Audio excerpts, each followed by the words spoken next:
Hello students, আমি Nitish sir জ্ঞানজ্যোতি coaching সেন্টারের পক্ষ থেকে তোমাদের প্রত্যেককে জানাই আরও একবার স্বাগত। তো স্টুডেন্টস, আজকে আমি তোমাদের সঙ্গে আলোচনা করব যে সমস্ত ছাত্রছাত্রীরা ক্যালকাটা ইউনিভার্সিটির অধীনস্থ বিভিন্ন কলেজগুলোতে পড়াশোনা করছো তাদের জন্য আজকে আমি 6 সেমিস্টার যারা অলরেডি সিইউ অর্থাৎ ক্যালকাটা ইউনিভার্সিটি আন্ডারে 6 সেমিস্টারে পড়াশোনা করছো হিস্ট্রি অনার্স নিয়ে, তাদের জন্য আজকে সিসি 13 থেকে অতি গুরুত্বপূর্ণ একটা টপিক নিয়ে আলোচনা করব। সেটা হচ্ছে শুদ্ধি মুভমেন্ট বা শুদ্ধি আন্দোলন।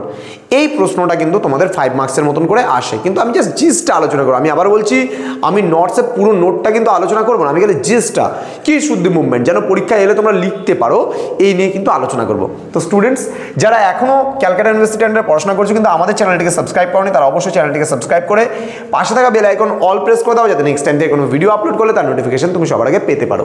এছাড়া অনলাইনে যদি আমাদের সেন্টারে যুক্ত হতে চাও, নোটস পত্র সাজেশনস পেতে চাও, ক্লাসেস করতে চাও, তাহলে অবশ্যই যোগাযোগ করো আমাদের অফিসিয়াল নাম্বার 7076398606 নম্বরে অথবা 6295916282 নম্বরে। তোমাদের টোটাল কোর্স ফি রয়েছে শুধুমাত্র 999 রুপিস, পুরো অনার্সের পেপার। তো স্টুডেন্টস, দেরি না করে আজই যোগাযোগ করো আমাদের সঙ্গে এবং যুক্ত হয়ে যাও আমাদের জ্ঞানজ্যোতি কোচিং সেন্টারে। চলো শুরু করছি আজকের ক্লাসটি, তোমাদের শুদ্ধি মুভমেন্ট। ওকে, দেখো বেসিক্যালি শুদ্ধি মুভমেন্ট সম্পর্কে বলতে গেলে আমরা কি বুঝি? শুদ্ধি বলতে শুদ্ধতা, তাই না? শুদ্ধি বলতে কি বোঝায়? শুদ্ধতা বোঝায়। তাহলে এখানে ডিটেলসে আমি আলোচনা করব শুদ্ধি মুভমেন্ট সম্পর্কে। দেখো কি বলছে, স্বামী দয়ানন্দ সরস্বতী প্রবর্তিত ধর্ম আন্দোলন ছিল শুদ্ধি আন্দোলন নামে পরিচিত। কি বলছে? স্বামী দয়ানন্দ সরস্বতী, অর্থাৎ স্বামী দয়ানন্দ সরস্বতী কি বলছে, তিনি যে অর্থাৎ হিন্দু ধর্মের ক্ষেত্রে এক ধরনের বা হিন্দু ধর্মকে শুদ্ধতা করার উদ্দেশ্যে যে আন্দোলন পরিচালিত করেছিলেন তাকে বলা হয় শুদ্ধি মুভমেন্ট বা শুদ্ধি আন্দোলন। কি বলছে? শুদ্ধি বলতে বোঝায় অহিন্দুদের হিন্দু ধর্মে ধর্মান্তরিতকরণ, অর্থাৎ অহিন্দু বলতে যারা হিন্দু নয়। স্বামী দয়ানন্দ সরস্বতী ভারতবর্ষকে একটা ধর্মে পরিণত করতে চেয়েছিলেন, একটা ধর্ম একটা রাষ্ট্রে। সেই কারণে তিনি বলেছিলেন যে সমস্ত মানুষেরা অহিন্দু রয়েছে, অর্থাৎ যারা হিন্দু নয়, তাদেরকে যেন একই ধর্মের অন্তর্ভুক্ত করা যায় বা একই ধর্মের মধ্যে আনা যায়। সেই কারণে কিন্তু স্বামী দয়ানন্দ প্রবর্তিত একটা গুরুত্বপূর্ণ ধর্ম আন্দোলন ছিল এই শুদ্ধি আন্দোলন। ওকে, বলছে দয়ানন্দ প্রবর্তিত শুদ্ধি আন্দোলনের প্রধান উদ্দেশ্য ছিল ভারতকে এক জাতি এক ধর্মে এবং একটি মাত্র সমাজে ঐক্যবদ্ধ করা। অর্থাৎ ভারতের মধ্যে কি থাকবে? একটাই জাতি থাকবে, একটাই ধর্ম থাকবে এবং একটি মাত্রই সমাজ থাকবে, কোনো আলাদা থাকবে না। অর্থাৎ প্রত্যেকটা মানুষ, অর্থাৎ হিউম্যানিজমের উপরে জোর দিয়েছিল, অর্থাৎ মানবতাবাদের উপরে কিন্তু জোর দিয়েছিল এখানে স্বামী দয়ানন্দ সরস্বতী।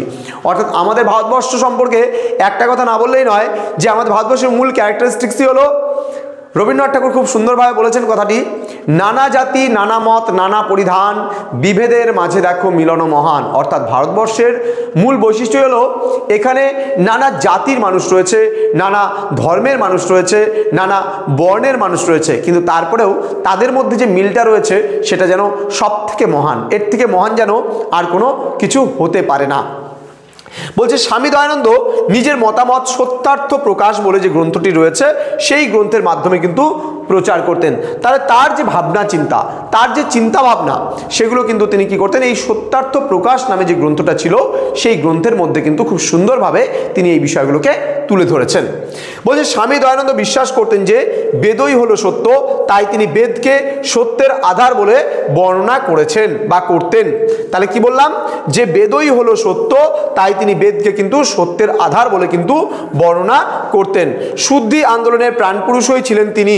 তার মৃত্যুর পর স্বামী শ্রদ্ধানন্দ কিন্তু এই যে আন্দোলন, এই আন্দোলনটাকে কিন্তু মানে এগিয়ে নিয়ে গিয়েছিলেন। এবার কথাটা লেখাই আছে, দেখো, তার মৃত্যুর পর স্বামী শ্রদ্ধানন্দ, পণ্ডিত গুরুদত্ত প্রমুখ এই আন্দোলনকে জনপ্রিয় এবং শক্তিশালী করে তুলেছিলেন এবং এটাকে এগিয়েও নিয়ে গিয়েছিলেন। কিন্তু যাই হোক, শেষ পর্যন্ত এই আন্দোলন কিন্তু অনেকটাই জনপ্রিয়তা হারিয়ে ফেলেছিল। এই আন্দোলনটা কিন্তু সেইভাবে আর ছিল না, এই আন্দোলন কিন্তু জনপ্রিয়তা হারিয়ে ফেলেছিল। তো স্টুডেন্টস, এই ছিল শুদ্ধি মুভমেন্ট। আশা করি শুদ্ধি মুভমেন্টটা তোমরা কিছুটা হলেও বুঝতে পেরেছো। পরীক্ষায় এলে পরে তোমরা বিষয়বস্তুটা সম্পর্কে অবগত থাকলে কিন্তু তোমরা খুব ইজিলিভাবে লিখতে পারবে। তো আমাদের উদ্দেশ্য তোমাদের উপরে প্রেশার বা বোঝা চাপিয়ে দেওয়া নয়, আমাদের উদ্দেশ্য হচ্ছে তোমাদেরকে সঠিকভাবে বিষয়বস্তু সম্পর্কে অবগত করানো এবং বিষয়বস্তুগুলো খুব ভালো করে তোমাদেরকে বুঝিয়ে দেওয়া। তো স্টুডেন্টস, আজকের ক্লাসটা এতটুকুই থাকছে। তোমাদের জ্ঞানজ্যোতি কোচিং সেন্টারে যারা যুক্ত হতে যাচ্ছ তোমরা, তারা অবশ্যই আমাদের অফিসিয়াল নাম্বারে যোগাযোগ করতে হবে 629591 816282 এবং 7076398606 নাম্বার। তোমাদের জুনিয়র ভাই বোনদের সঙ্গে ভিডিওটি অবশ্যই শেয়ার করো এবং তোমাদের বন্ধু বান্ধবের সঙ্গে ভিডিওটি শেয়ার করো। ক্লাসটি কেমন লাগলো সেটা অবশ্যই জানাবে। আরও এরকম রেগুলার ক্লাসগুলো পেতে অবশ্যই চ্যানেলটিকে সাবস্ক্রাইব করে পাশে থাকা বেল আইকন অল প্রেস করে রাখো, যাতে নেক্সট টাইম থেকে ভিডিওগুলো পেতে পারো। দেখা হচ্ছে খুব তাড়াতাড়ি নতুন একটা ভিডিও নিয়ে। তোমরা প্রত্যেকে ভালো থেকো, সুস্থ থেকো। Thank you so much, thanks for watching after all, thank you.